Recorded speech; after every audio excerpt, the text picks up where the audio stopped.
Hi everyone, good morning. Am I audible? Naririnig niyo po ba ako lahat? Opo, sir. Yes po, sir.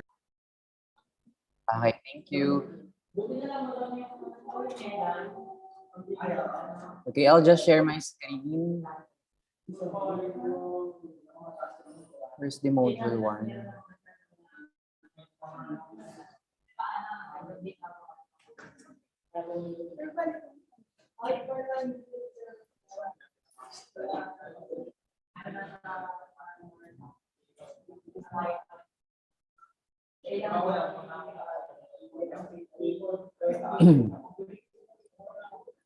Is my screen visible?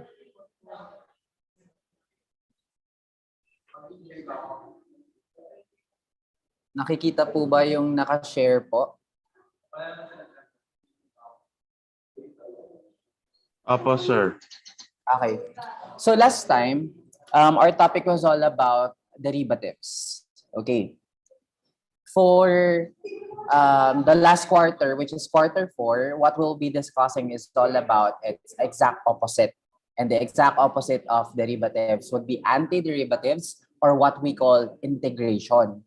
So yun po yung kabaliktaran ng derivatives na meron tayo. Again, we call that anti-derivatives or integration. So pwede din siyang tawagin na anti-differentiation, integrals. So sa college kasi, type ng calculus na meron. It's actually differential calculus. Pag sinabi ko differential, it talks about the derivatives. At meron naman tayong integral calculus. So sa integral calculus, therefore, what we'll using is integration or anti-derivative. So what is anti-derivative or integration?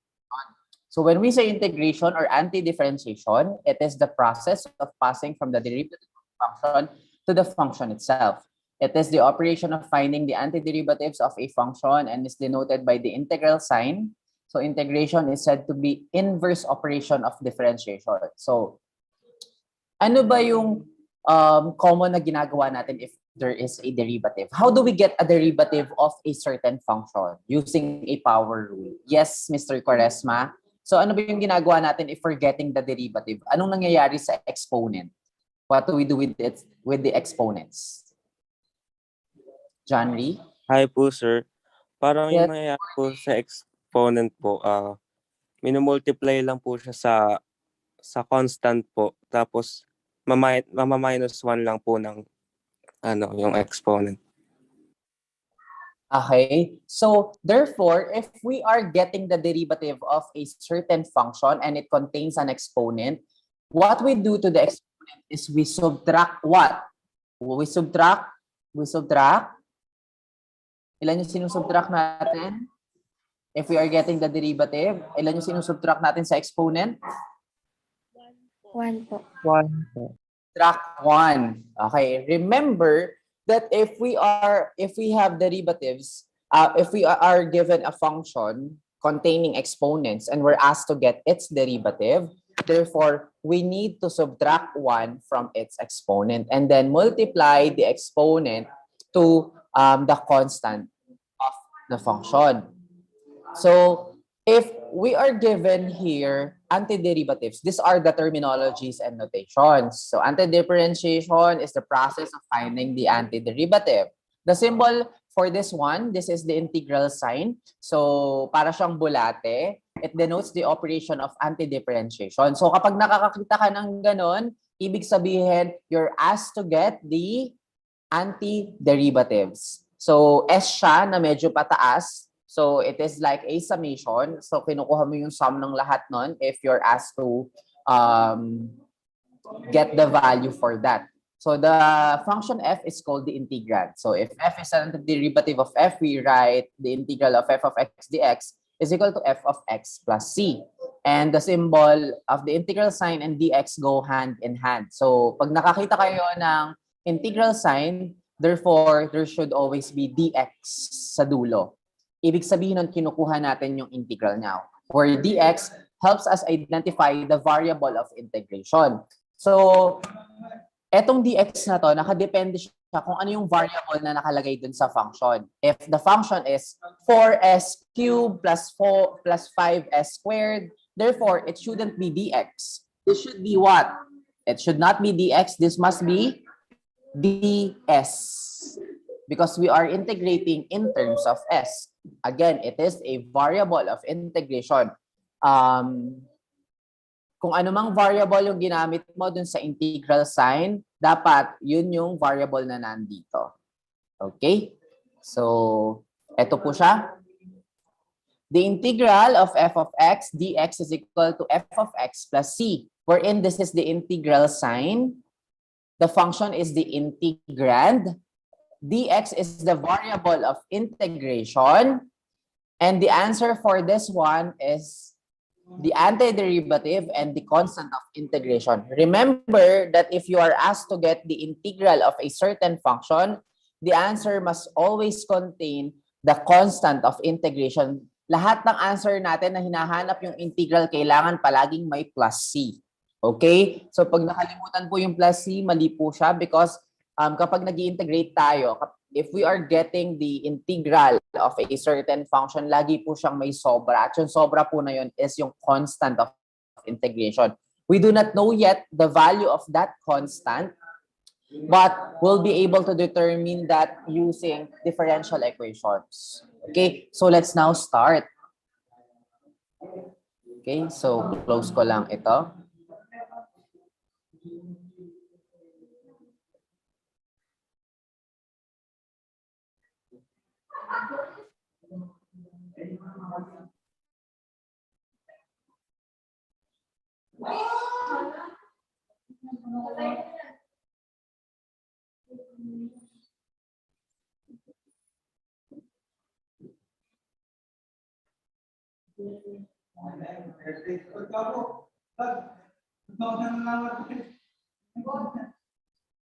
Quarter 4.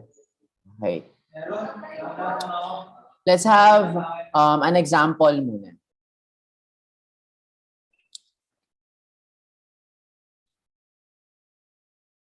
Dito na lang ako sa board para mas mabilis.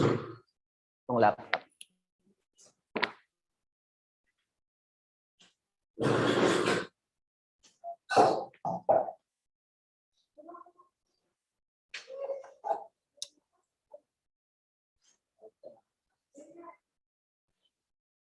Okay, so let's start with the basic example. So what if I am given here the integral of x squared dx? Okay, remember that this is the integral sign. It denotes that we need to integrate. Okay, this is the integrand.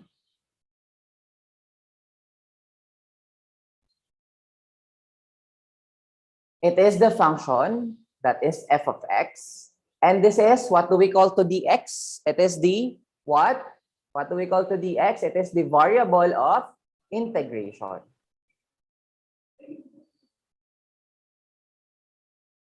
And what must be the answer if you are given x squared dx? The answer for this one must be f of x plus c. Wherein, how do we get this f of x? Remember, last time, we're able to get the derivative. Paano natin kinuha yung derivative? Madami tayong ways para makuha yung derivative. Tama po ba?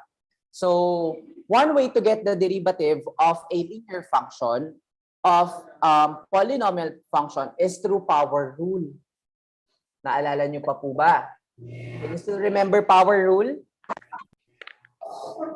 Naalala po ba yung power rule natin na meron tayo? Yes or no? Naalala pa po ba yung power rule sa derivative? For example, I have here x squared. Ang mangyayari sa derivative natin is it becomes, what is the derivative of x squared? X po. 2x po. 2x. Okay. So, for power rule, ang formula natin is nx raised to n minus 1. Is this clear? Is this the formula for the power rule if we have the derivative? Yes or no? Yes po, sir. Yes. Okay. So, if we are now given antiderivative, there is a formula for the power rule. Okay. So, paano po ba yon? Kanina, kinuha natin yung derivative ni x squared and that is 2x. Sabi natin kanina, when we say antiderivative, it is the exact opposite of derivative. So, if we are getting the power rule for antiderivative, therefore, it is x raised to n plus 1 over n plus 1. This is the formula if you need to get the antiderivative of a function containing its exponents. Okay, so ibig sabihin, tinatanong tayo, what is the derivative, what is the integral of x squared? Anong gagawin natin? We need to add 1 to the exponent. Therefore, if this is x squared, it becomes x raised to 2 plus 1 over. I-over naman natin yung exponent niya. And what is the exponent? The exponent is 2 plus 1. And that is the formula plus c. Is that clear? Therefore, what is the integral of x squared? It becomes x raised to X cubed over 3 po. x cubed over 3 Plus C po. plus c. And that is the final answer. Are we clear? That is how we get the integral. Ano ang ginagawa sa integral? Ang ginagawa sa integral ay anong ginagawa sa integral? We add 1 to the exponent and then the exponent becomes its denominator. O, puntahan natin. Kanina, sabi natin, the derivative of x squared is 2x. Gusto ko ipakita natin na kapag kinuha natin yung integral ni 2x, equal siya sa x squared. Sulat mo dyan.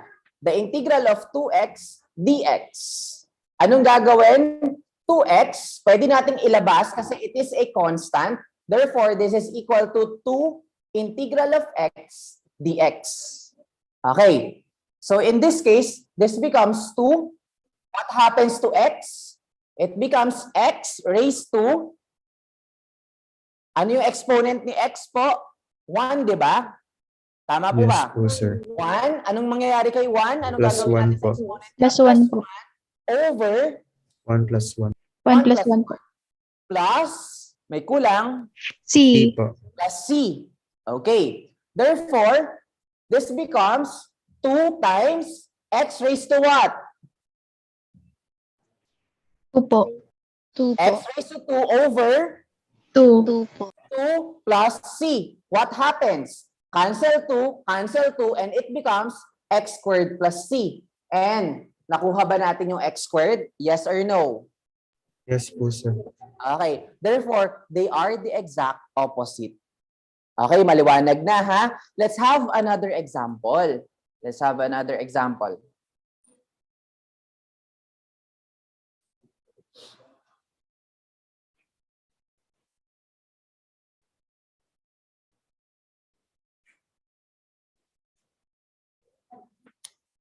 Okay. So, one property of the antiderivative is, for example, tinanong ka, 1 lang. Eh, sir, paano po kunwari, tinanong ako 1 dx. What is the integral of 1 dx? Or, this is also the integral of dx. Tama po ba? Yes or no? Is 1 dx equal to integral of dx? Opo.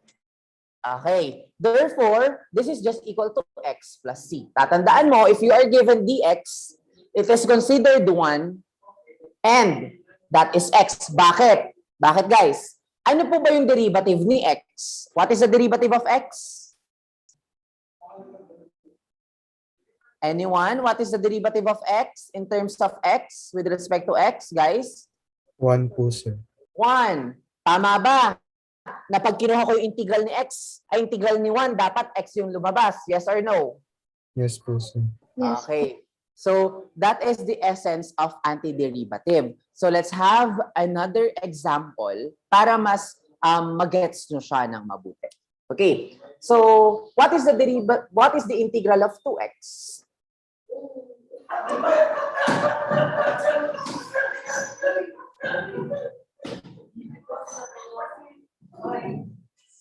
The integral of 2x is this one. Ingay nyo. Okay, the integral of 2x is this one. Ulitin na lang natin ginawa natin dito kanina. This becomes 2x squared over 2 plus c. Therefore, cancel si 2, it becomes x squared plus c.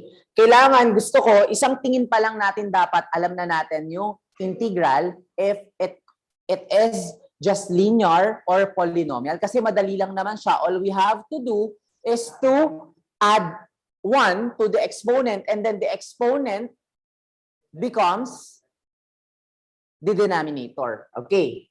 Another. What is the integral of x cubed? Anyone? Magsalita na lang agad yung may alam po. What is the integral of x cubed? Would like to answer? What is the integral of x cubed? X to the fourth over 4 po. X to the fourth Over over 4 po. Plus C. Over 4 4 plus C. plus c. Okay, that is the correct answer. What if I am given the integral of 5x to the fourth? Anyone?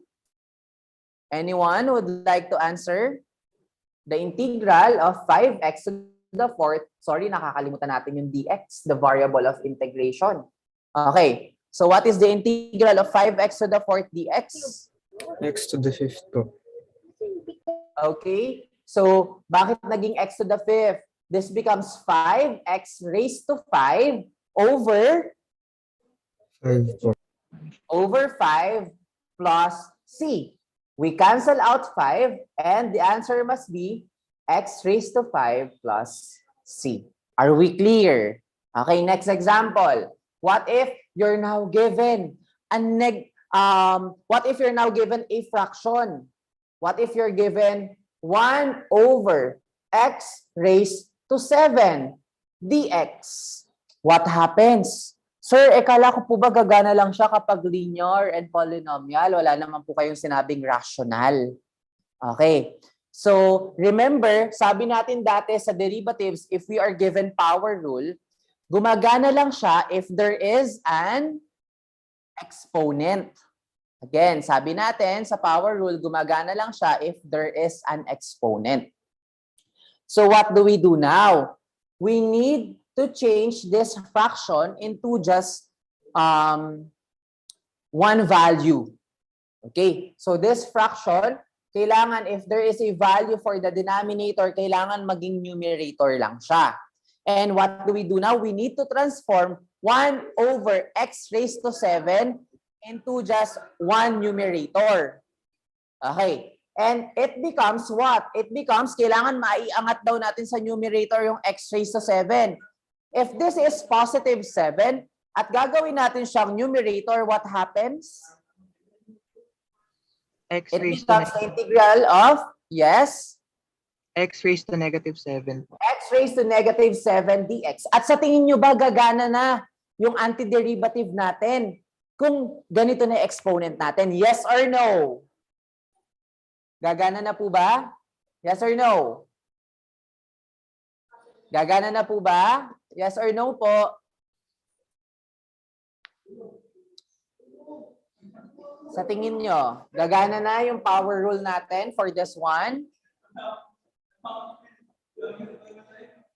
Actually, gagana na siya dito. So, anong gagawin natin?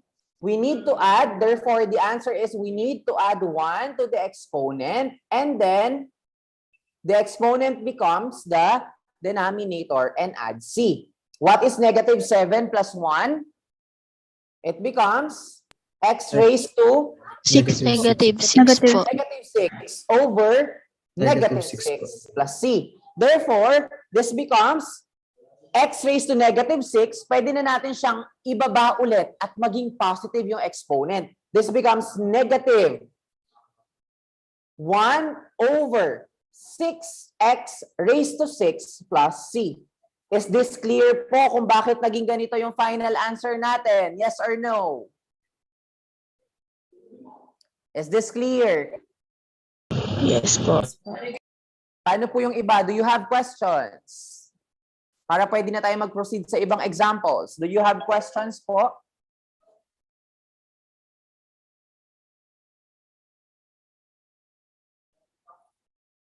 Questions, clarifications, para hindi po nalilito.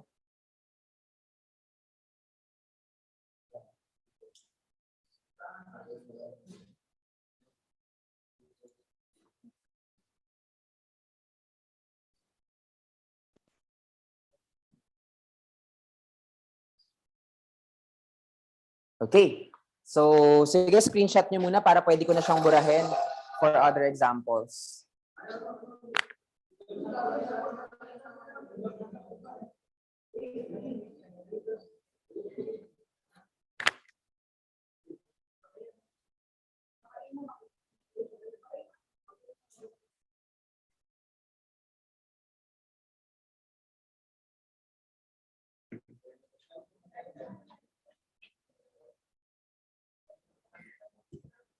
Okay. So, ganun yung gagawin natin, ha? If there is a fraction, all you have to do is kailangan kuhanin natin yung reciprocal niya and then kailangan maging opposite yung sign ng exponent. Okay, let's have another example po. So what if, yes. So what if you're now given 4 over x raised to negative 3 dx? Okay, ano yung gagawin? So, there is a constant. Tandaan nyo, tulad ng derivative, kasi the rules for the derivative also applies to integral. So, ibig sabihin, this is also equal to, pwede nating ilabas si 4. Ibig sabihin, kung ano yung magiging sagot natin dito sa integral na to, ay imumultiply natin si 4. Pwede nating ilabas si 4, and then ang matitira is 1 over x raised to negative 3 dx. Okay. So, in this case, this is also equal to 4. What happens to this one?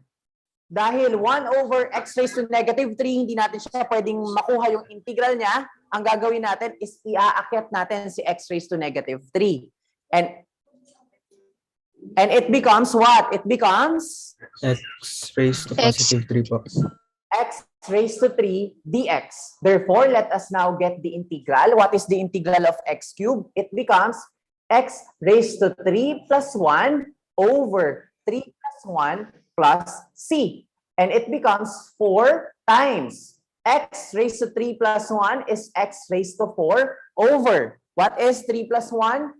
4. Cancel out 4, cancel out 4 plus c. And the final answer must be x raised to 4 plus c. Are we clear? Are we clear? Naintindihan po ito? Yes or no? Yes po. Okay.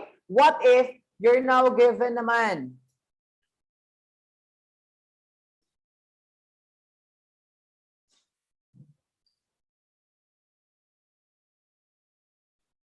x cubed times x raised to 7, negative 7 dx.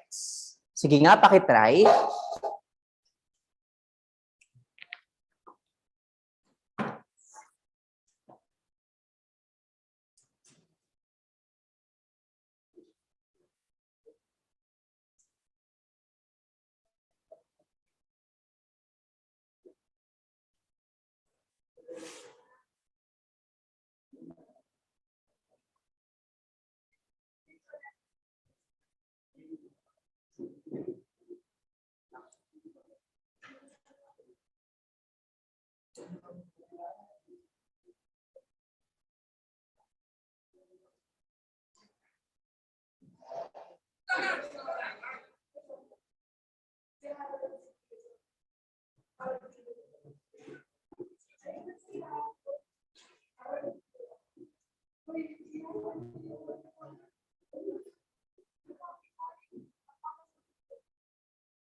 Okay, who would like to simplify?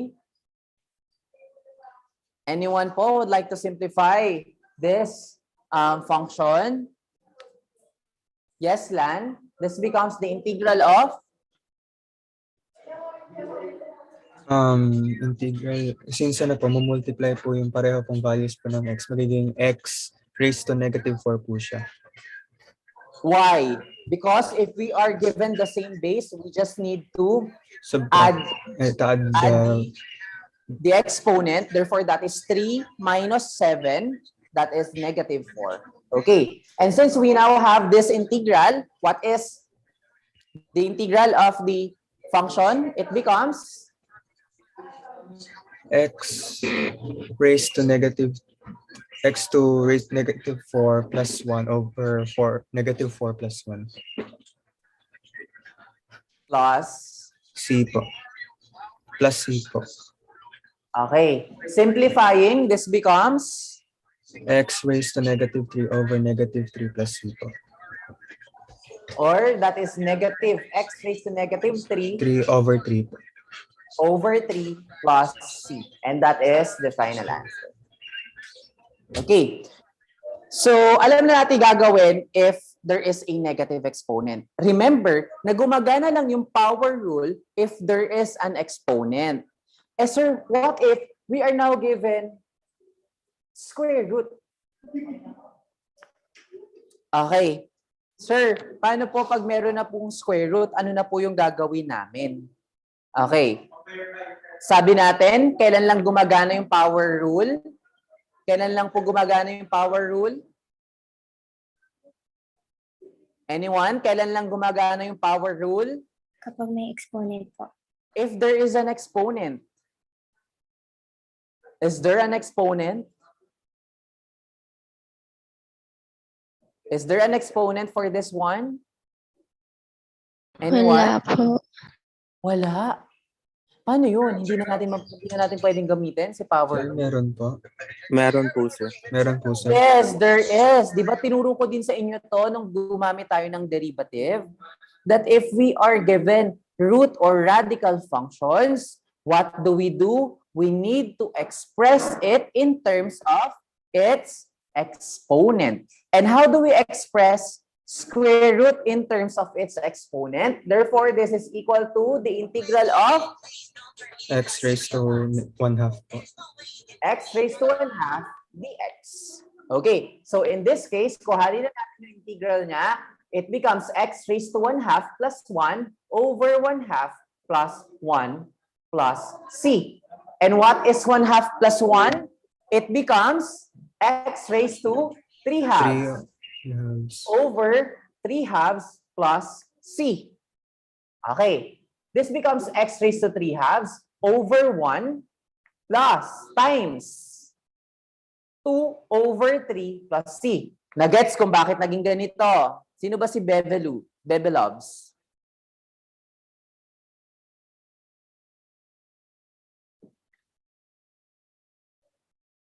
Nawala.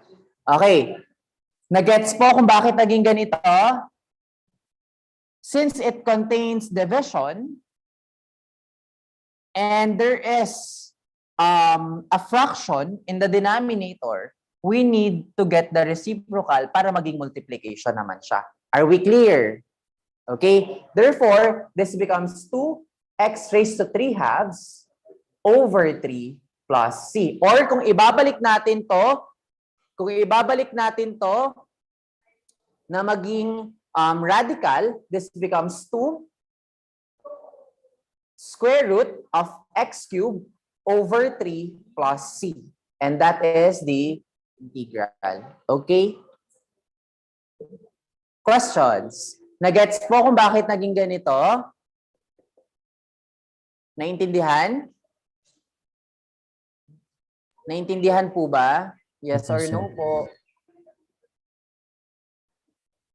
Yes po. Okay, last example tayo sa root ha. And then we'll now be going with trigonometric integral. Okay, so what if you are given the integral of t over cube root of t dt. Okay, what do we do now? Again, there is a variable in the denominator. At pag naggagamit tayo ng power rule, kailangan wala tayong makikita sa denominator.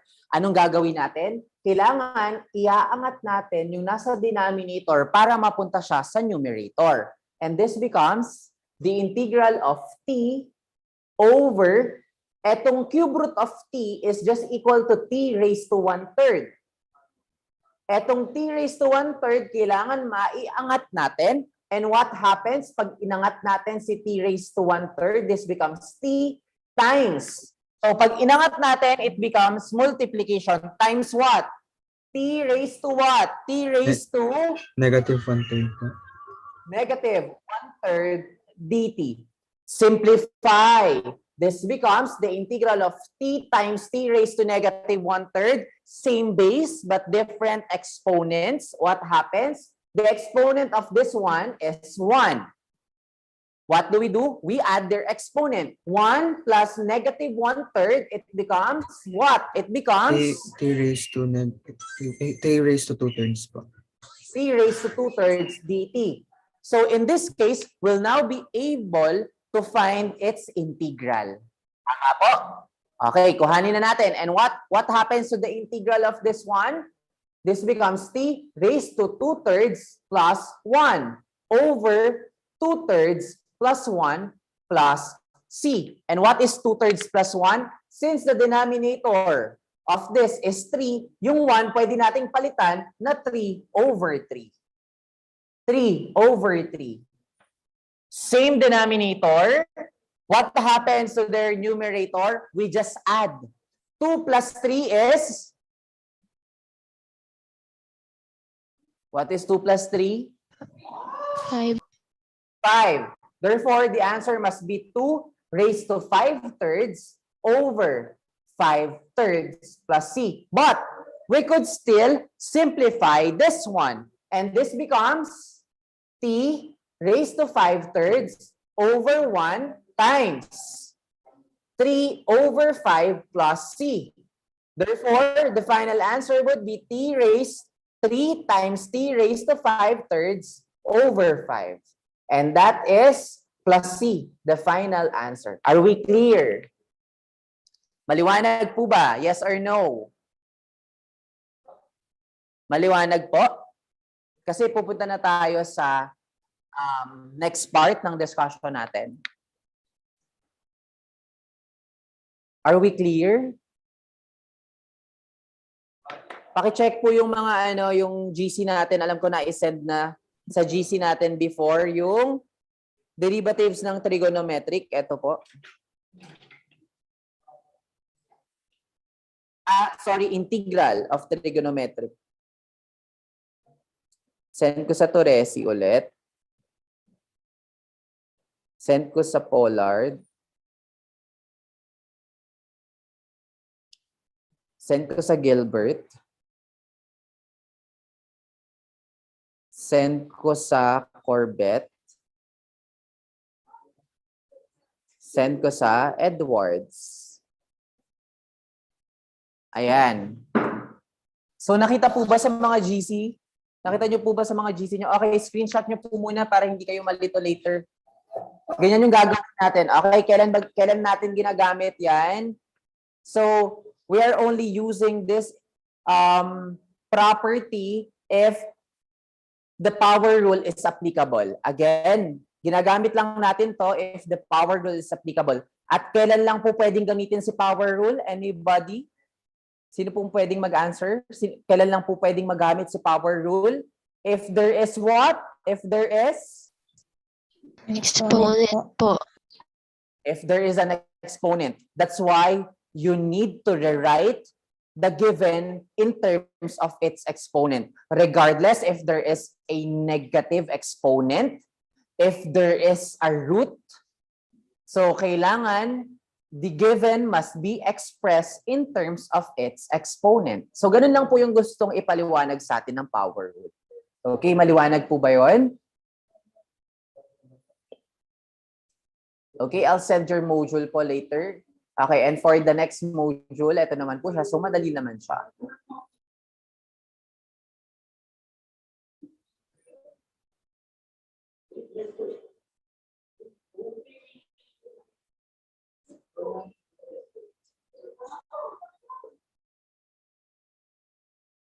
Wait lang po.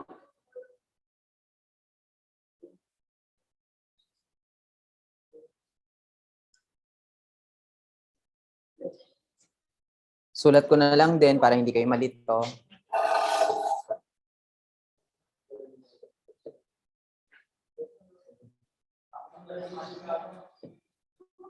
Yes, Marlu. What do you need? Wala po.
Paki-check yung mga GC nyo kasi nandun yung mga integral nito. So, sinusulat ko lang siya ulit para mamaya mas madali natin siyang makikita. Okay?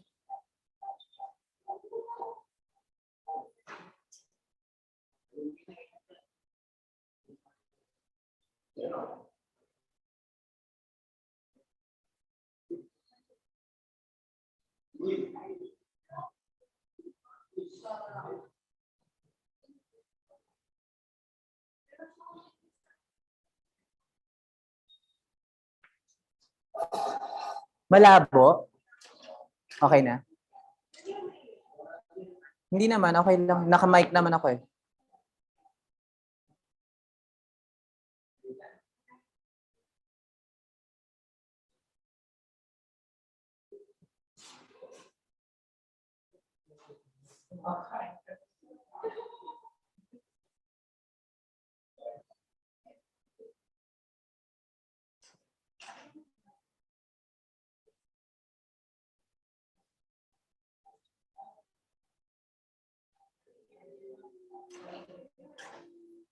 Ang sakit na ng kamay ko.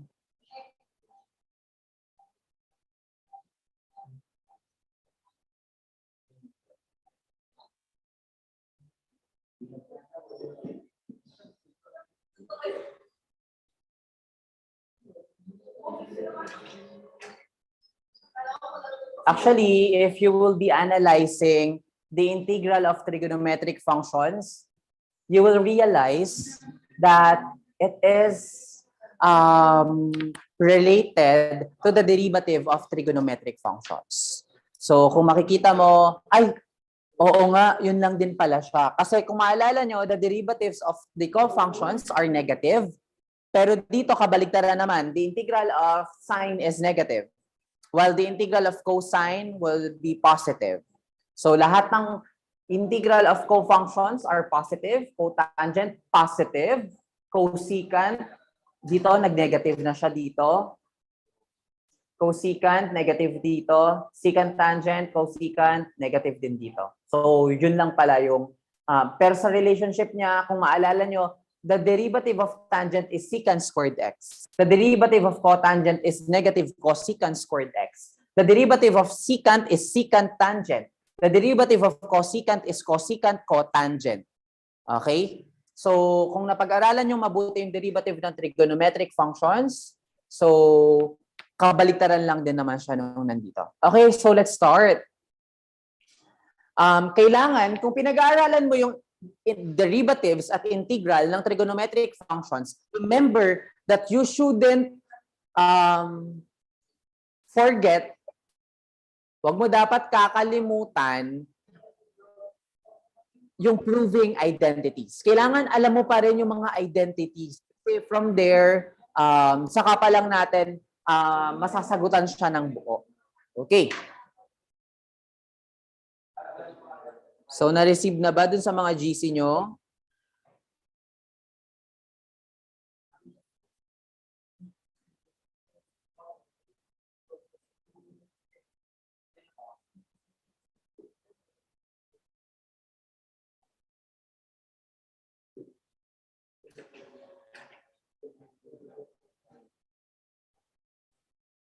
Okay. So, mabilis lang to. Just give me 5 to 10 minutes. Tapos na tayo sa trigonometric functions.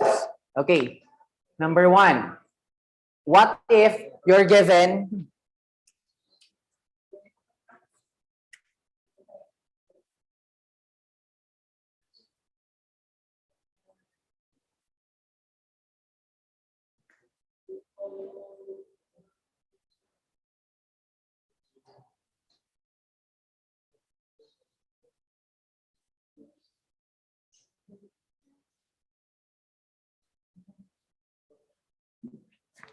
Okay, wait lang po ha. Nawala yung examples ko.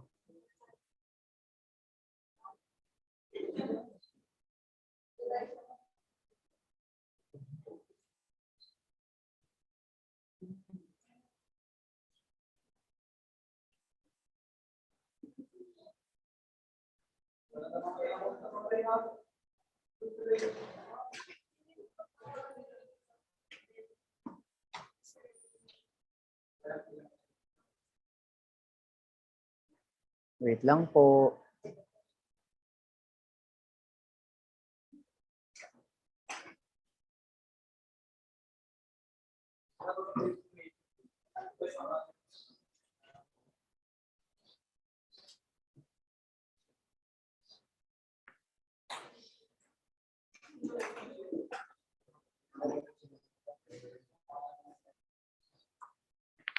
Okay, so let's start with the first example.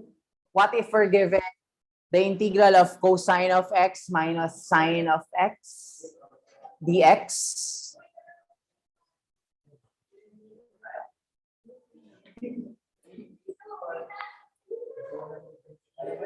Okay, this is the first one. Since it is a group, okay, pakinggan mabuti ah. Since this is a group, all we have to do is to distribute the integral sign and the variable of integration. And this becomes the integral of cosine of x dx minus the integral of sine x dx. Okay. And what is the integral of cosine of x dx? Tingin doon. That is sine x. What is the integral of sine x? That is negative. Negative, negative, it becomes positive. Okay? Plus c. Negative, negative again. Therefore, that becomes plus cosine of x plus c. And that is the final answer.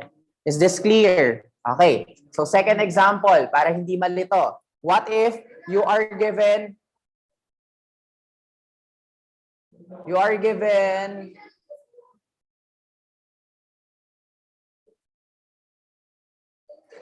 secant squared x plus cosecant squared x dx. Sige nga, pakitry.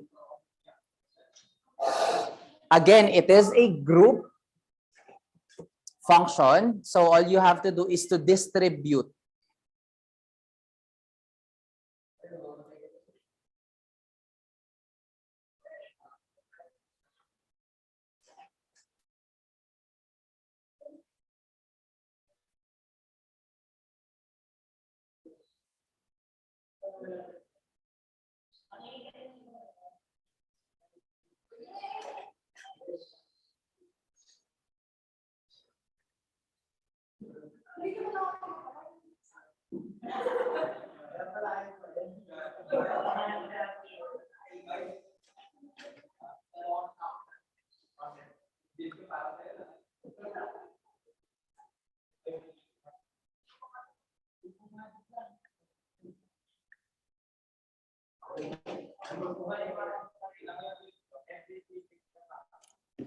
Okay, any volunteer? So ano munang gagawin natin dito? We need to distribute the integral and the variable of integration. So this becomes the integral of secant x plus the dx plus the integral of cosecant squared x dx. What is the integral of secant squared x? Anyone? Tan What is x Tan x po. Okay, that is tangent of x. Plus, what is the integral of cosecant squared x? negative Negative cotangent x. Negative cotangent of x plus c. Do not forget na sa dulo niya palagi, maglalagay tayo ng plus c. Simplifying, this becomes tangent of x minus cotangent of x plus c. Are we clear? Therefore, that is the final answer. Okay, so let's have another example.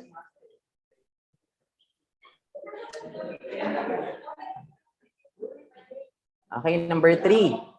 So what if you are given, the integral of cotangent squared x dx? Ano yun?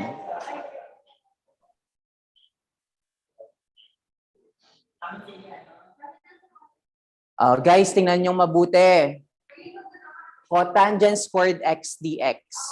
Base dun sa binigay sa atin na indefinite integrals of trigonometric functions, is there a cotangent squared x? Meron po bang cotangent squared x? Wala po. Wala. Okay. Paano yun? Ang meron lang na naka-square ay cosecant squared, secant squared. Yun lang dalawa na yun. So what do we do? So ano dapat yung gagawin natin kung wala pala? Wala siyang direct substitution. Hindi natin pwedeng makuha agad yung integral niya kasi wala namang naka-square pa dito. Ang naka-square lang si secant saka si cosecant na may direct integral.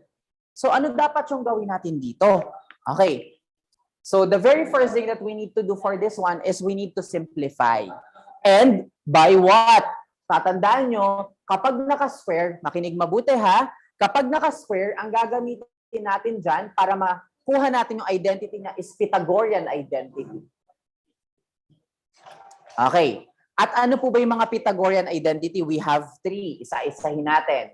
Sin squared x plus cosine squared x is equal to 1.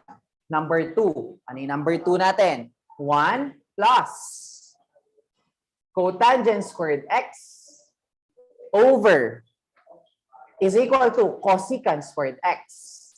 Number 3. Sa natin? Tangent squared x plus 1 is equal to secant squared x. Okay, ito yung mga tatandaan natin.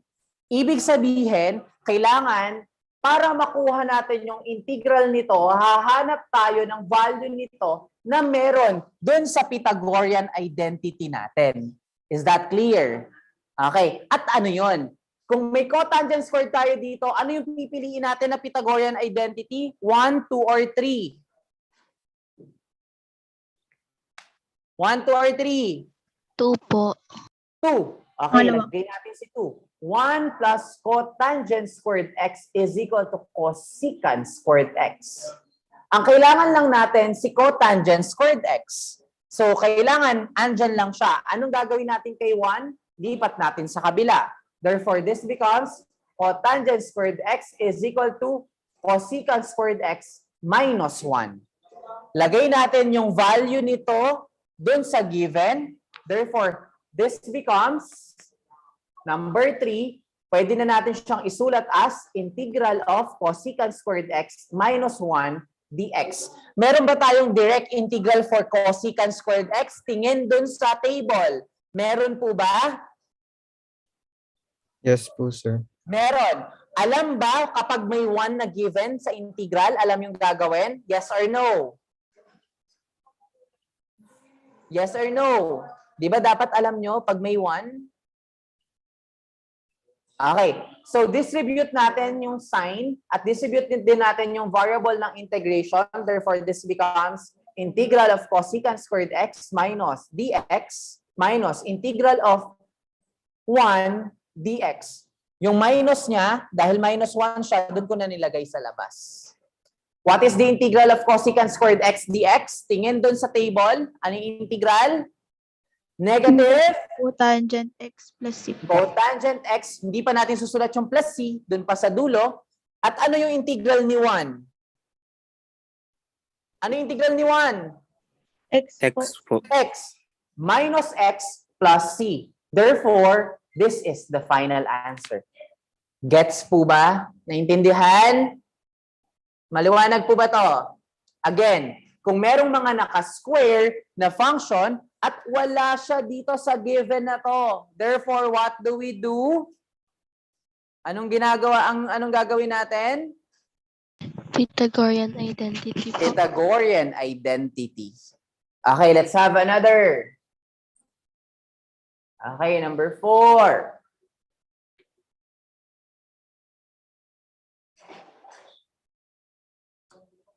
Could you please get integral of tangent squared x dx?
Okay? Since it deals with tangent, what Pythagorean identity are we going to use? Ang pangatlo po. Yung pangatlo. Therefore, this becomes tangent squared x plus 1 is equal to secant squared x. But since may kasama siyang plus 1, we need to transpose that to the other side. And this becomes tangent squared x is equal to secant squared x minus 1.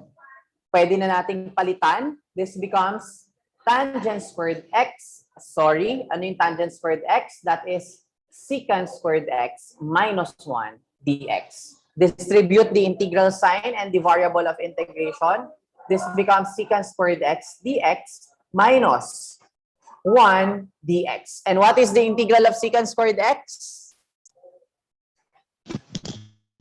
Tan x. Tangent of x minus what is the integral of 1? Negative. X 1. X po. plus c. And that is the final answer. Are we clear?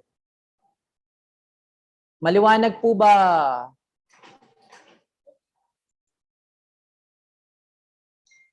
Maliwanag po ba?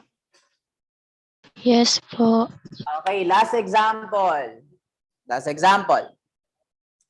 What if you are given, last na to ha, sin x over cosine squared x dx.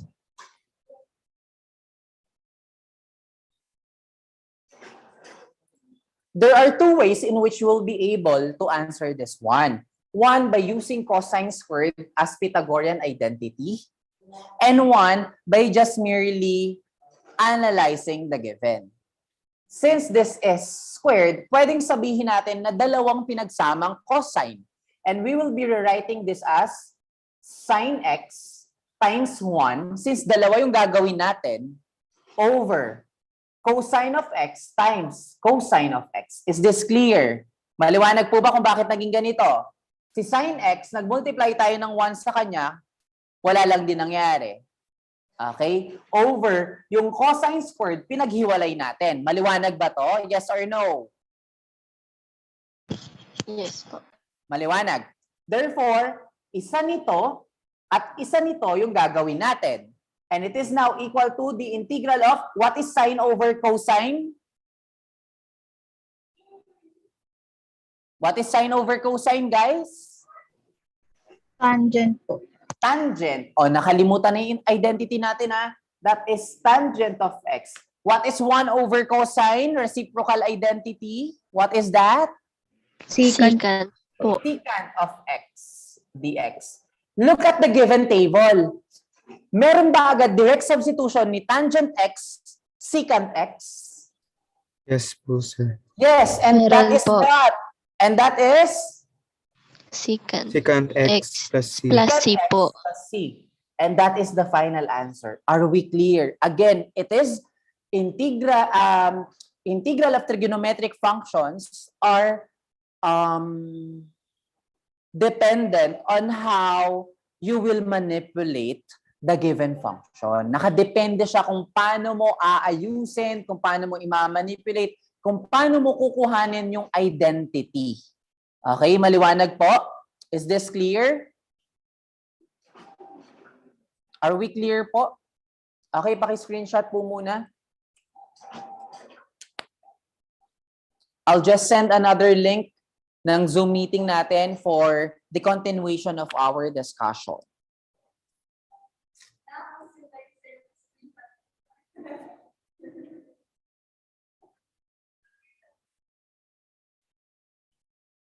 Okay na po, are we clear? Questions, clarifications?